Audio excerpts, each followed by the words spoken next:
Tom's meeting with the prince. Tom got up hungry, and sauntered hungry away, but with his thoughts busy with the shadowy splendors of his night's dreams.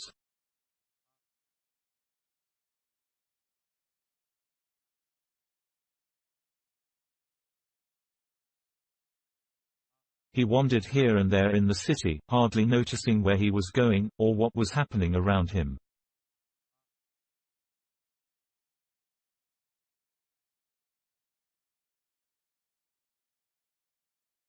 People jostled him, and some gave him rough speech, but it was all lost on the musing boy. By and by he found himself at Temple Bar, the farthest from home he had ever traveled in that direction.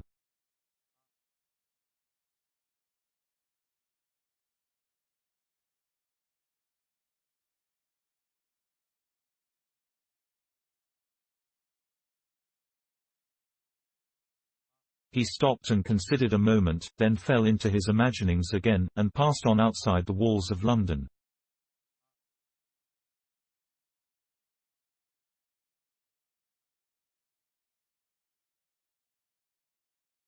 The Strand had ceased to be a country road then, and regarded itself as a street, but by a strained construction, for, though there was a tolerably compact row of houses on one side of it, there were only some scattered great buildings on the other, these being palaces of rich nobles, with ample and beautiful grounds stretching to the river, grounds that are now closely packed with grim acres of brick and stone.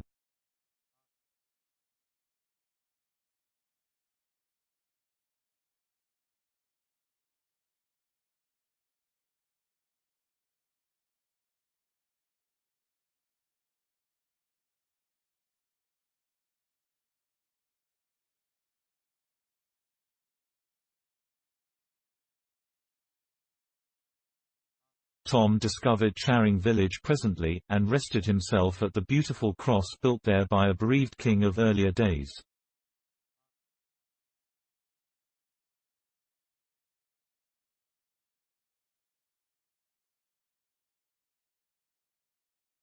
Then idled down a quiet, lovely road, past the great cardinal's stately palace, toward a far more mighty and majestic palace beyond, Westminster.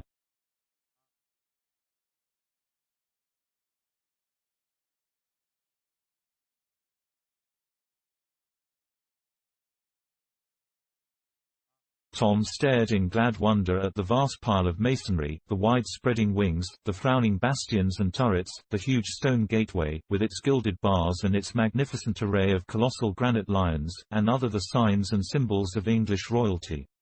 Was the desire of his soul to be satisfied at last?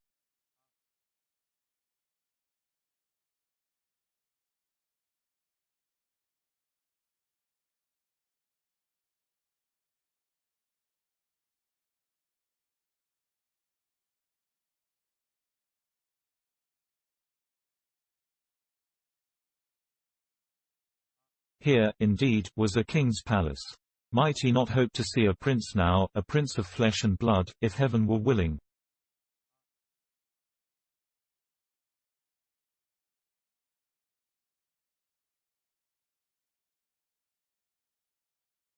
At each side of the gilded gate stood a living statue, that is to say, an erect and stately and motionless man-at-arms, clad from head to heel in shining steel armor.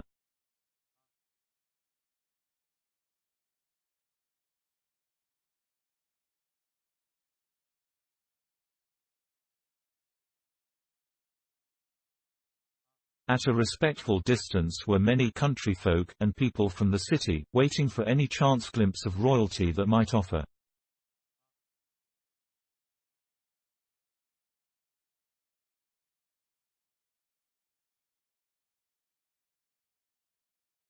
Splendid carriages, with splendid people in them and splendid servants outside, were arriving and departing by several other noble gateways that pierced the royal enclosure.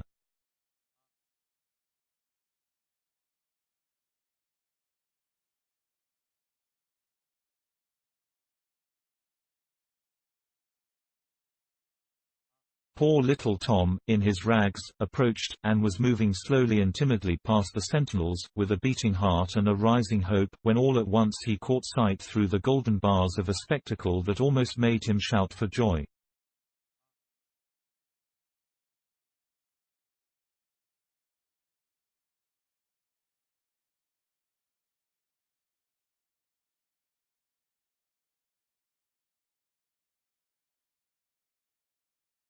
Within was a comely boy, tanned and brown with sturdy outdoor sports and exercises, whose clothing was all of lovely silks and satins, shining with jewels.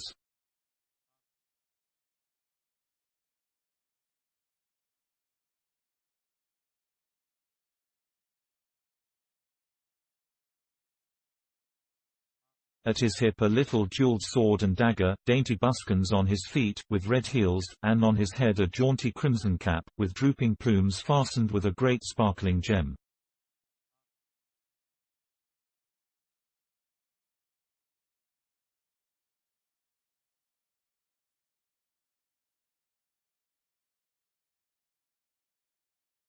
Several gorgeous gentlemen stood near, his servants, without a doubt. Oh, he was a prince, a living prince, a real prince, without the shadow of a question, and the prayer of the pauper boy's heart was answered at last.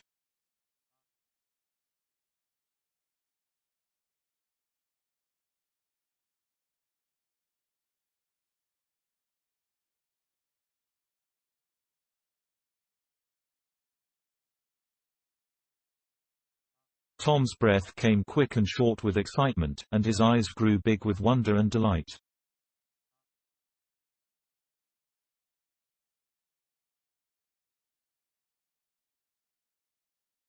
Everything gave way in his mind instantly to one desire, that was to get close to the prince, and have a good, devouring look at him.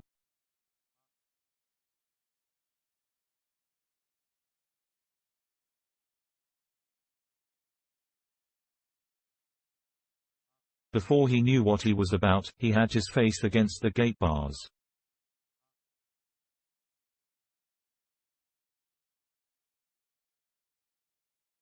The next instant one of the soldiers snatched him rudely away, and sent him spinning among the gaping crowd of country gawks and London idlers. The soldier said,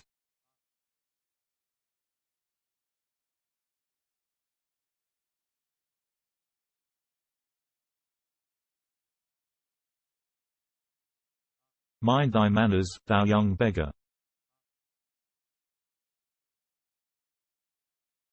The crowd jeered and laughed, but the young prince sprang to the gate with his face flushed, and his eyes flashing with indignation, and cried out,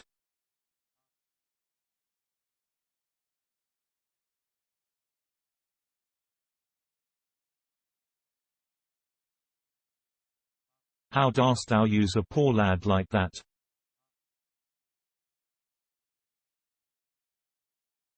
How darst thou use the king my father's meanest subject so?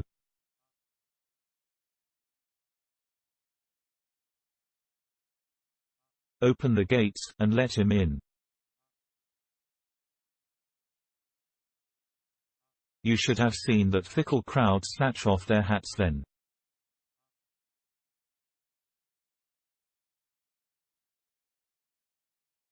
You should have heard them cheer, and shout, "Long live the Prince of Wales."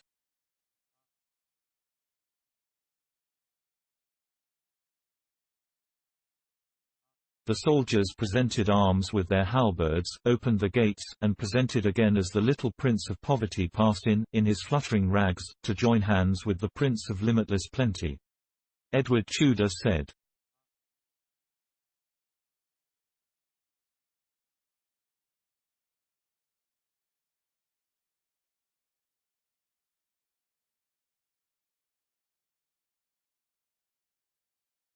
"Thou lookest tired and hungry, thou hast been treated ill. Come with me."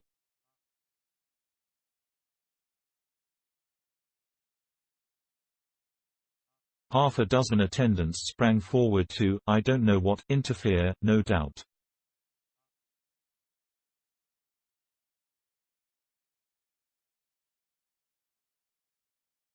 But they were waved aside with a right royal gesture, and they stopped stock still where they were, like so many statues.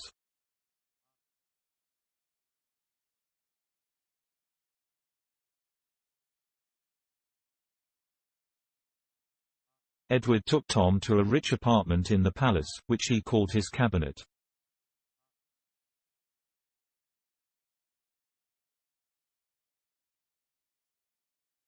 By his command a repast was brought such as Tom had never encountered before except in books.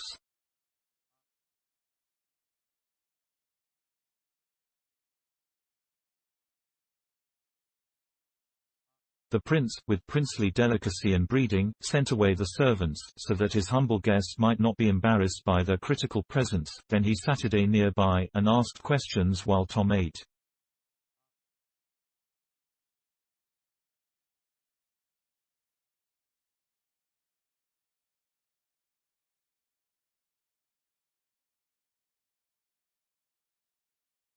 "What is thy name, lad?" "Tom Canty, an it please thee, sir."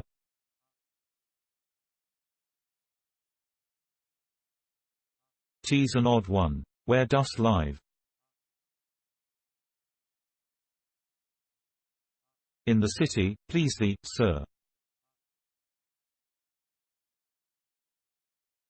"Offal Court, out of Pudding Lane."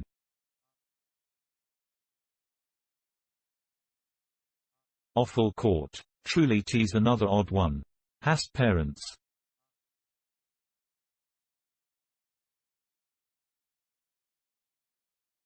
"Parents have I, sir, and a grand dam likewise that is but indifferently precious to me, God forgive me if it be offence to say it, also twin sisters, Nan and Bet."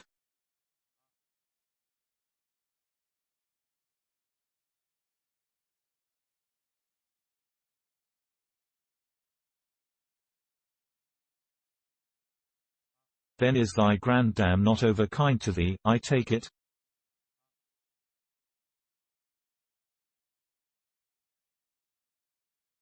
"Neither to any other is she, so please your worship. She hath a wicked heart, and worketh evil all her days."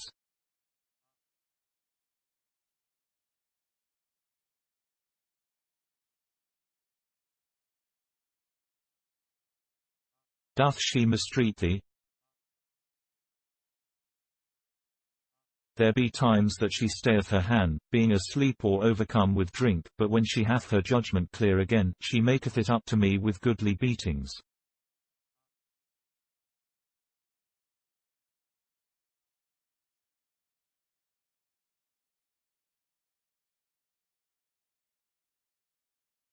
A fierce look came into the little prince's eyes, and he cried out,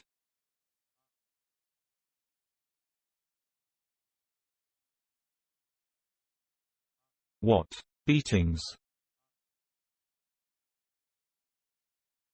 "Oh, indeed, yes, please you, sir."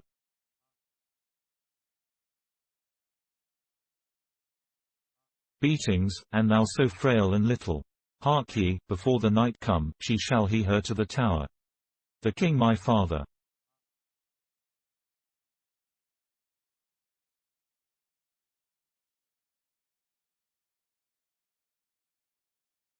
"In sooth, you forget, sir, her low degree. The tower is for the great alone."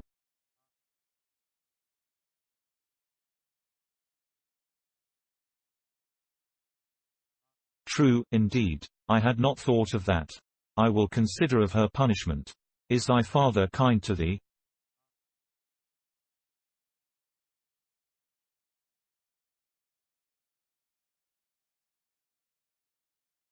"Not more than Gamma Canty, sir."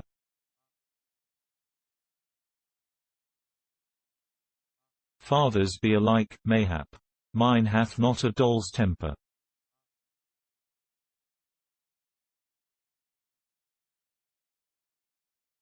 "He smiteth with a heavy hand, yet spareth me, he spareth me not always with his tongue, though, sooth to say. How doth thy mother use thee?"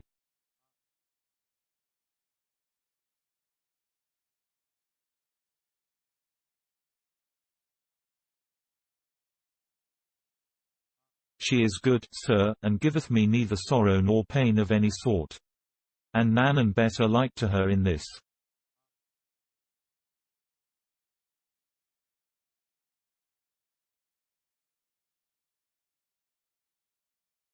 "How old be these?" 15, an it please you, sir."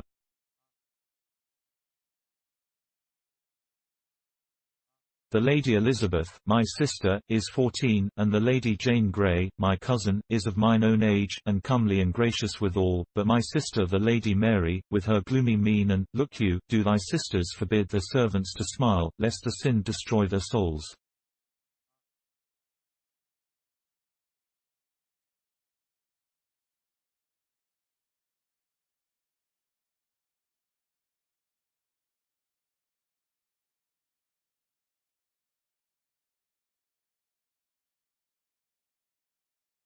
They, oh, dost think, sir, that they have servants?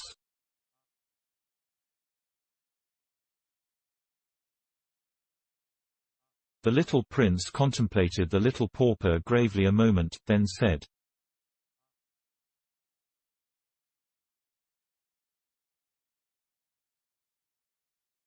And prithee, why not? Who helpeth them undress at night? Who attireth them when they rise?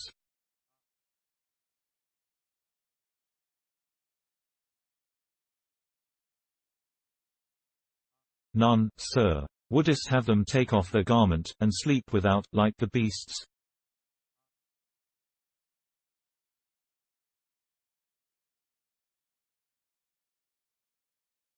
Their garment. Have they but one?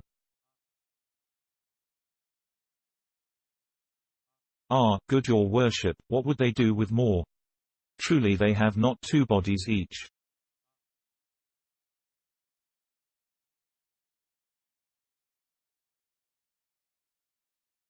It is a quaint and marvellous thought. Thy pardon, I had not meant to laugh. But thy good Nan and thy Bet shall have raiment and lackeys enow, and that soon, too, my cofferer shall look to it.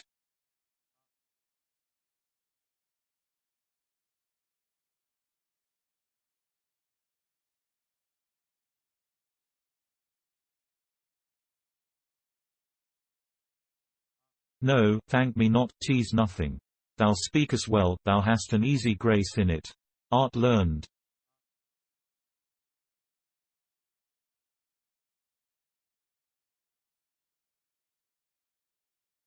I know not if I am or not, sir. The good priest that is called Father Andrew taught me, of his kindness, from his books.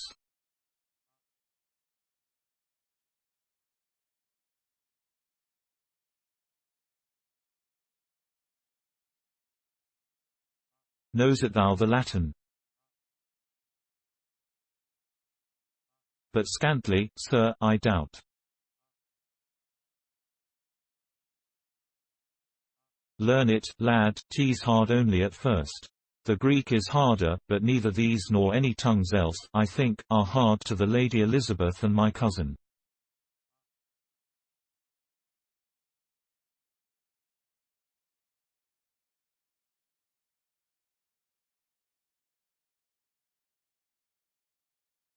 Thou shouldest hear those damsels at it. But tell me of thy awful court. Hast thou a pleasant life there?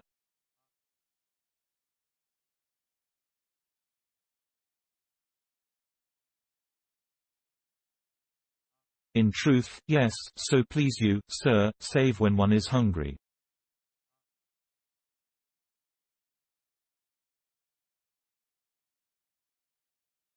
There be Punch and Judy shows, and monkeys, oh such antic creatures, and so bravely dressed, and there be plays wherein they that play do shout and fight till all are slain, and 'tis so fine to see, and costeth but a farthing, albeit 'tis main hard to get the farthing, please your worship.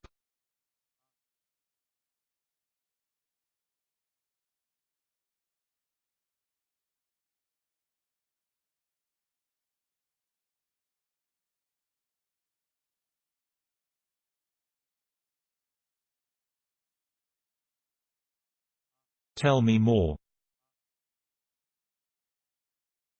We lads of Offal Court do strive against each other with the cudgel, like to the fashion of the prentices, sometimes.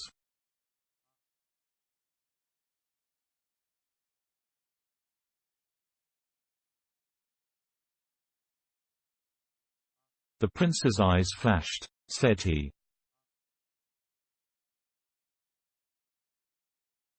Marry, that would not I mislike. Tell me more.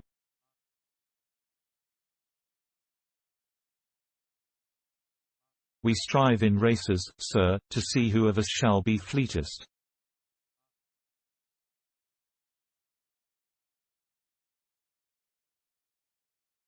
That would I like also.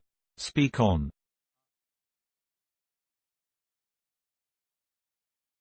In summer, sir, we wade and swim in the canals and in the river, and each doth duck his neighbour, and spatter him with water, and dive and shout and tumble and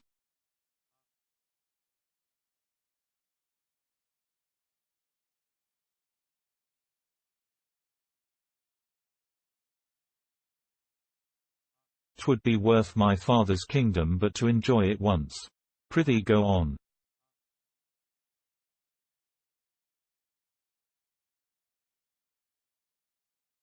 We dance and sing about the maypole in Cheapside, we play in the sand, each covering his neighbour up, and times we make mud pastry, oh the lovely mud, it hath not its like for delightfulness in all the world, we do fairly wallow in the mud, sir, saving your worship's presence.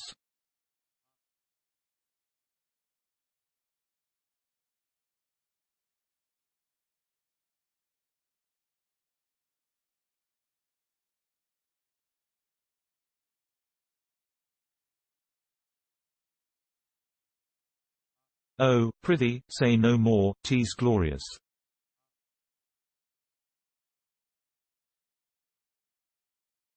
If that I could but clothe me in raiment like to thine, and strip my feet, and revel in the mud once, just once, with none to rebuke me or forbid, meseemeth I could forego the crown.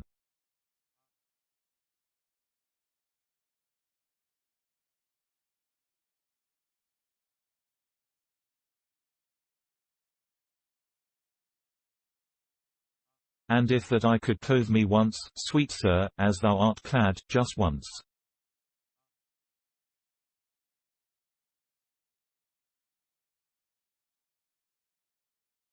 Oh ho, wouldest like it? Then so shall it be. Doff thy rags, and don these splendours, lad.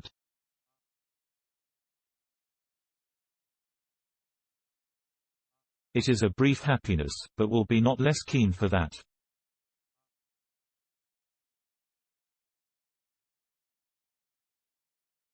We will have it while we may, and change again before any come to molest.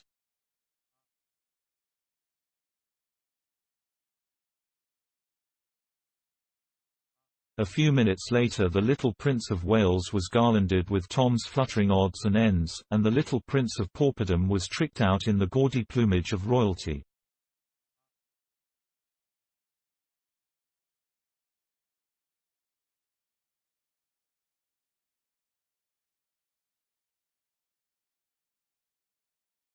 The two went and stood side by side before a great mirror, and lo, a miracle, there did not seem to have been any change made.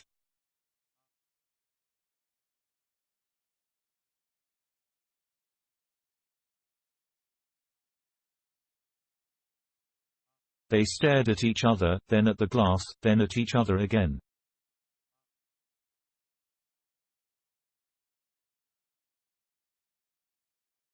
At last the puzzled princeling said,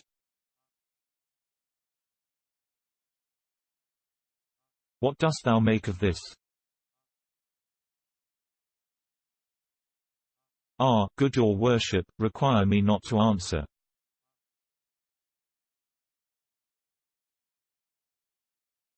"It is not meet that one of my degree should utter the thing."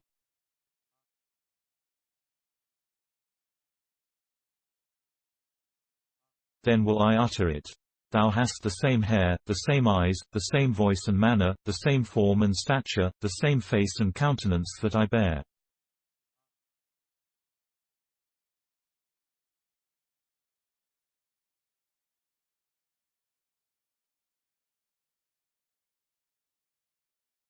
Fared we forth naked, there is none could say which was you, and which the Prince of Wales.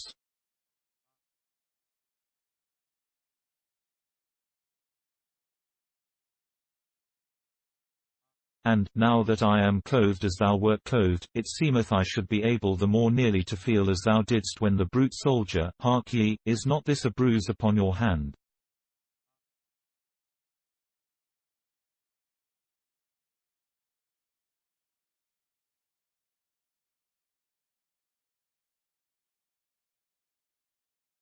Yes, but it is a slight thing, and your worship knoweth that the poor man at arms.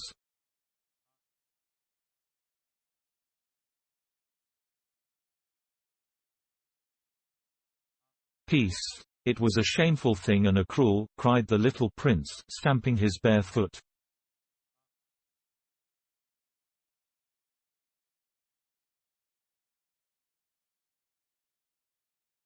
If the king, stir not a step till I come again. It is a command.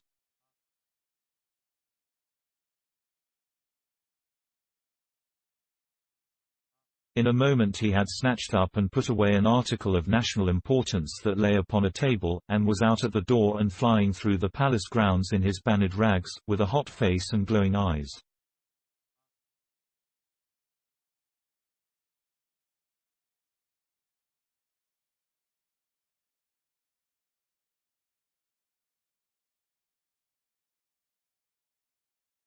As soon as he reached the great gate, he seized the bars, and tried to shake them, shouting,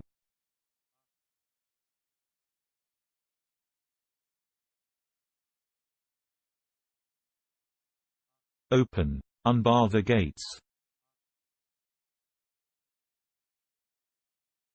The soldier that had maltreated Tom obeyed promptly, and as the prince burst through the portal, half smothered with royal wrath, the soldier fetched him a sounding box on the ear that sent him whirling to the roadway, and said,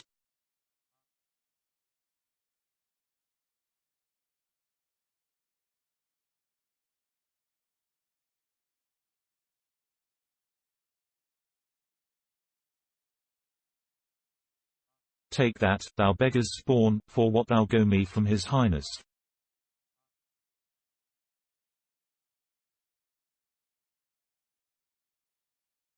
The crowd roared with laughter. The prince picked himself out of the mud, and made fiercely at the sentry, shouting,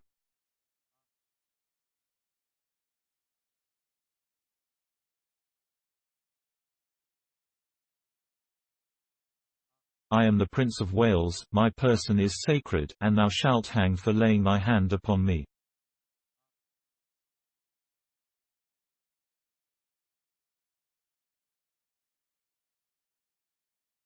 The soldier brought his halberd to a present arms and said mockingly,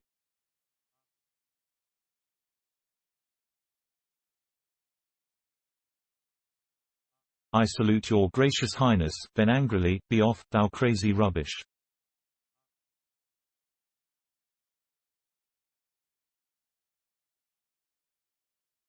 Here the jeering crowd closed round the poor little prince, and hustled him far down the road, hooting him, and shouting,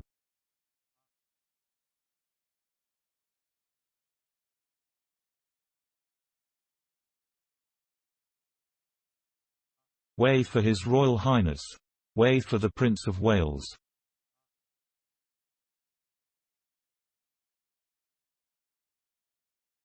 The prince's troubles begin. After hours of persistent pursuit and persecution, the little prince was at last deserted by the rabble and left to himself.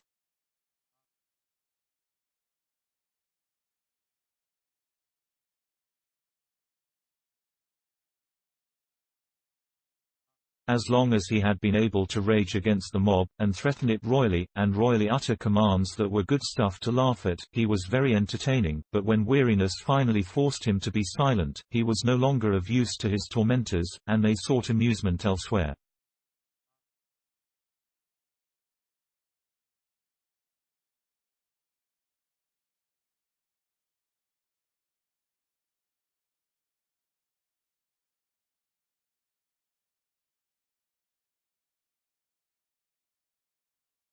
He looked about him, now, but could not recognize the locality.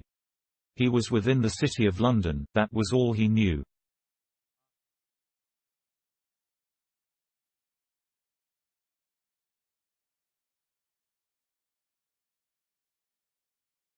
He moved on, aimlessly, and in a little while the houses thinned, and the passers-by were infrequent.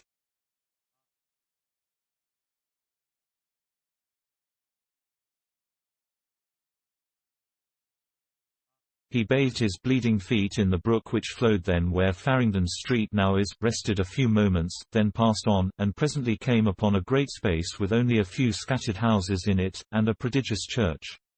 He recognized this church.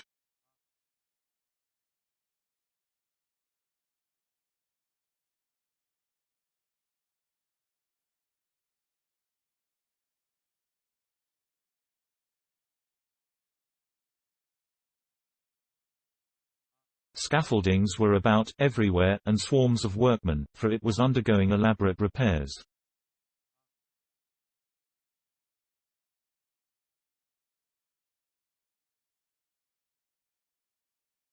The prince took heart at once, he felt that his troubles were at an end, now.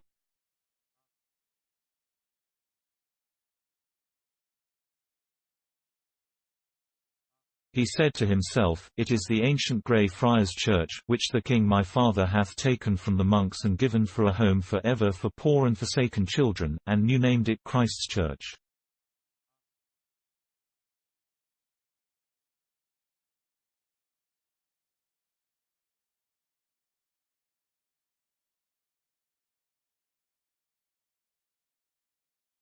Right gladly will they serve the Son of him who hath done so generously by them, and the more that that Son is himself as poor and as forlorn as any that be sheltered here this day, or ever shall be.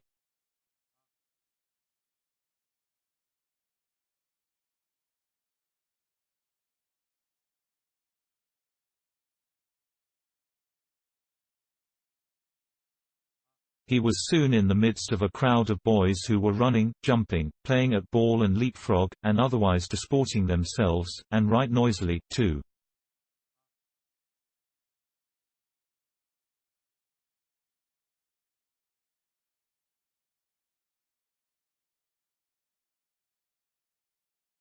They were all dressed alike, and in the fashion which in that day prevailed among serving men and prentices, that is to say, each had on the crown of his head a flat black cap about the size of a saucer, which was not useful as a covering, it being of such scanty dimensions, neither was it ornamental. From beneath it the hair fell, unparted, to the middle of the forehead, and was cropped straight around, a clerical band at the neck, a blue gown that fitted closely and hung as low as the knees or lower, full sleeves, a broad red belt, bright yellow stockings, gartered above the knees, low shoes with large metal buckles.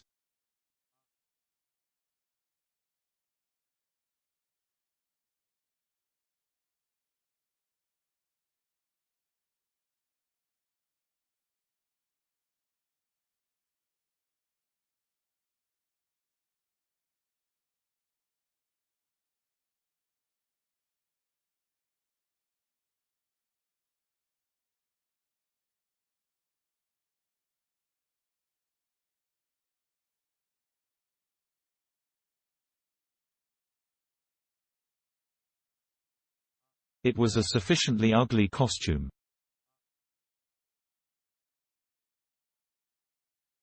The boys stopped their play and flocked about the prince, who said with native dignity,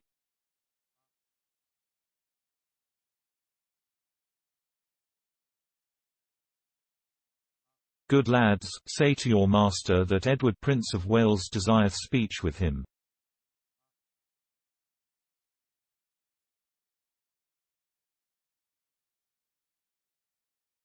A great shout went up at this, and one rude fellow said,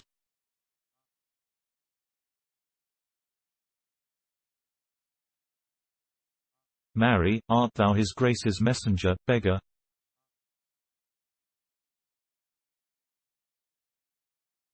This sally brought more laughter. Poor Edward drew himself up proudly and said,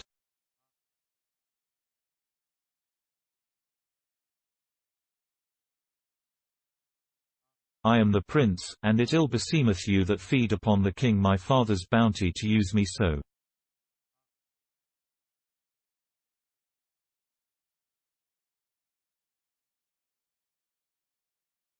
This was vastly enjoyed, as the laughter testified.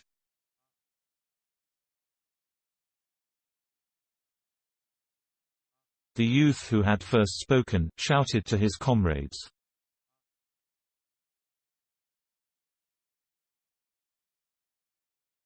Ho, swine, slaves, pensioners of his grace's princely father, where be your manners? Down on your marrow bones, all of ye, and do reverence to his kingly port and royal rags.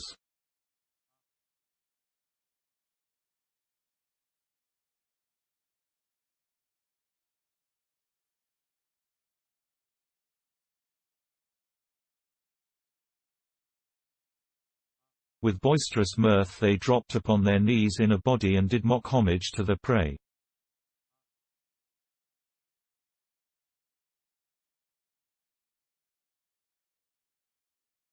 The prince spurned the nearest boy with his foot, and said fiercely,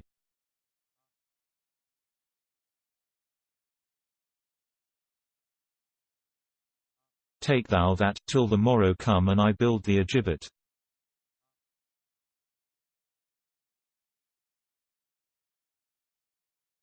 Ah, but this was not a joke, this was going beyond fun.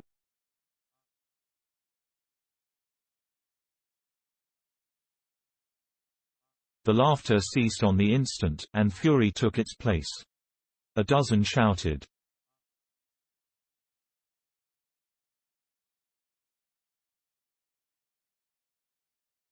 "Hail him forth! To the horse pond, to the horse pond! Where be the dogs? Ho, there, lion, ho, fangs!"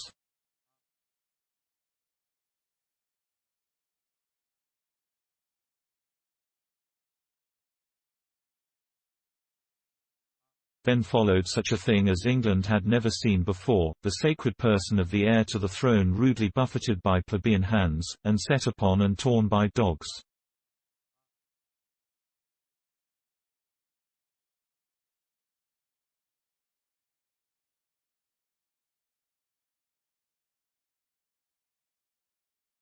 As night drew to a close that day, the prince found himself far down in the close-built portion of the city.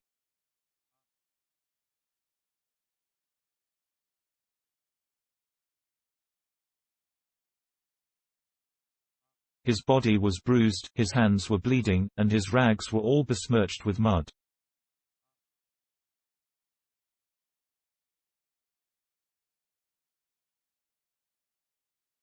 He wandered on, and grew more and more bewildered, and so tired and faint he could hardly drag one foot after the other.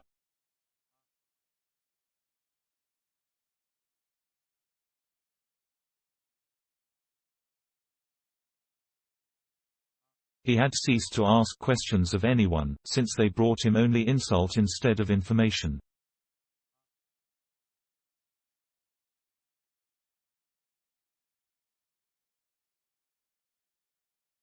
He kept muttering to himself, "Offal court, that is the name, if I can but find it before my strength is wholly spent and I drop, then am I saved, for his people will take me to the palace and prove that I am none of theirs, but a true prince, and I shall have mine own again."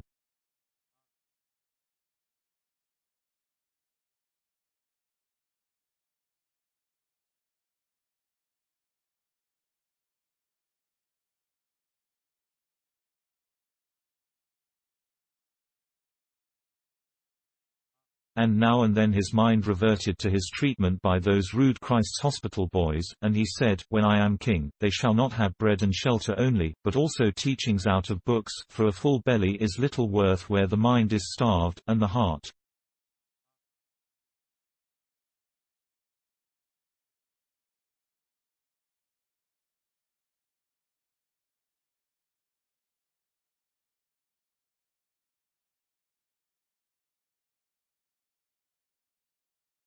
I will keep this diligently in my remembrance, that this day's lesson be not lost upon me, and my people suffer thereby, for learning softeneth the heart and breedeth gentleness and charity.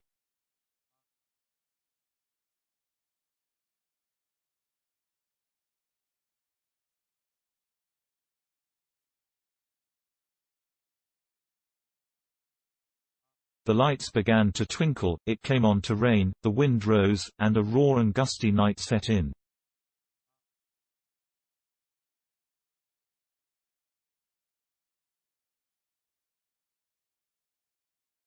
The houseless prince, the homeless heir to the throne of England, still moved on, drifting deeper into the maze of squalid alleys where the swarming hives of poverty and misery were massed together.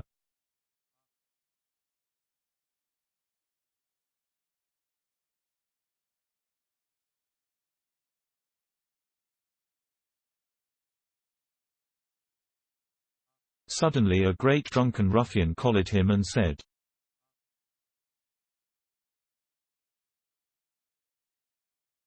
"Out to this time of night again, and hast not brought a farthing home, I warrant me. If it be so, and I do not break all the bones in thy lean body, then am I not John Canty, but some other."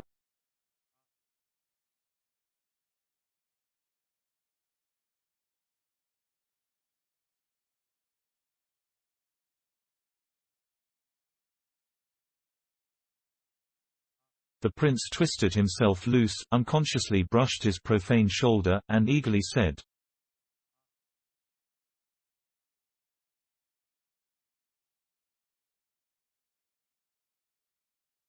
"Oh, art his father, truly?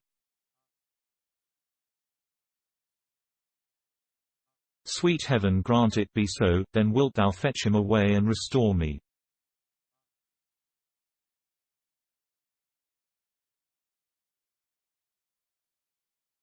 His father? I know not what thou meanst, I but know I am thy father, as thou shalt soon have cause to.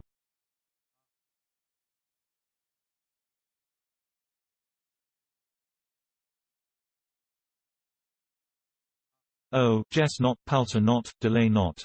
I am worn, I am wounded, I can bear no more.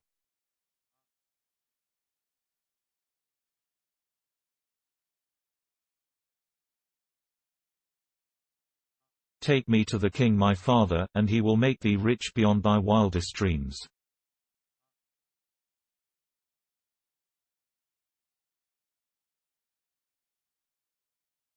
Believe me, man, believe me. I speak no lie, but only the truth. Put forth thy hand and save me. I am indeed the Prince of Wales.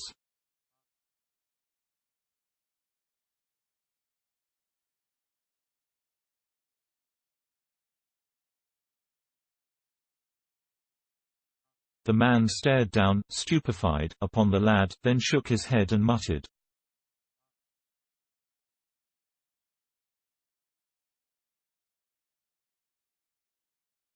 "Gone stark mad as any Tom o' Bedlam," then collared him once more, and said with a coarse laugh and an oath,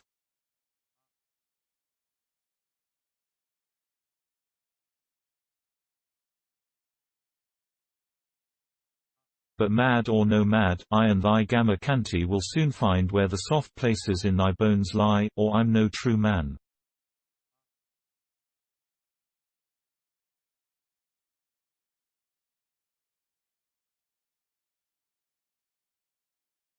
With this he dragged the frantic and struggling prince away, and disappeared up a front court followed by a delighted and noisy swarm of human vermin.